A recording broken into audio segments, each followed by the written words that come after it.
Hey, I'm staying here in beautiful Franklin, Tennessee. I'm on the Franklin battlefield, a battle that is fought November 30th, 1864, and is probably one of the worst disasters for the Confederacy during the American Civil War. It is right up there with Pickett's Charge, as a lot of people look at that as a major disaster. But the charge here and the battle here, to me, are even worse. There's going to be about 20,000 Confederates, 100 regiments that are going to come across these fields and attack the Union troops who are behind some really good defensive structures. The Union Army is under the command of John Schofield. He has fought against the Confederates down at Spring Hill the day before, the Confederates being under General John Bell Hood. Schofield loses that battle, but he is able to retreat during the night and bring his men here to Franklin. That is actually going to anger the Confederate commander, as he was hoping to destroy those Federal troops. He's going to start berating some of his men and the generals, which is going to play a factor here at Franklin. Once the Federals get here and get behind these really good defensive positions, there will be a weak point, and it's actually where we're standing here, about the center of the line.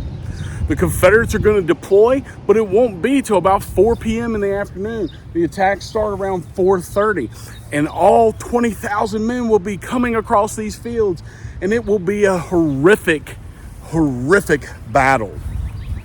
Where we're standing is about the area that General Patrick Cleburne's troops would have been. So just before sundown here on the 30th, about 3,000 Confederate soldiers are going to charge past right where we are and smash into the main Federal line, which is only about 200 feet from where I'm at. Those troops, like I said, belong to General Patrick R. Cleburne. His unit is the most battle-hardened unit in the Army of Tennessee. They had fought beginning in 1862 at the Battle of Shiloh. His division, Cleburne's division, will fight in most of the major battles here in the Western Theater, including Murfreesboro, Chickamauga, Chattanooga, Atlanta. And so these guys have definitely been in a lot of battle. But this frontal assault, none of these Confederate generals really wanted to do this frontal assault. It's a deadly assault. It's suicide. They know it. Hood is going to have them do it anyway. What ends up happening is, as Cleburne's men come across and hit the Federal position, they are just coming under horrendous fire. The Confederates see that there's a weak spot. And as those men begin to fall back, Cleburne's going to try to pursue and get in there. He sees this moment as the best opportunity to break the main line, and he's going to quickly advance on horseback with his men. His horse will be shot beneath him, and as he mounted another, it's also killed. He then advances on foot, his sword held aloft, as he encourages his men forward to push ahead in the face of a withering Union fire. Then, as seems to happen with a lot of the more all-star generals, as you could say, a single bullet is going to tear into Cleburne's chest.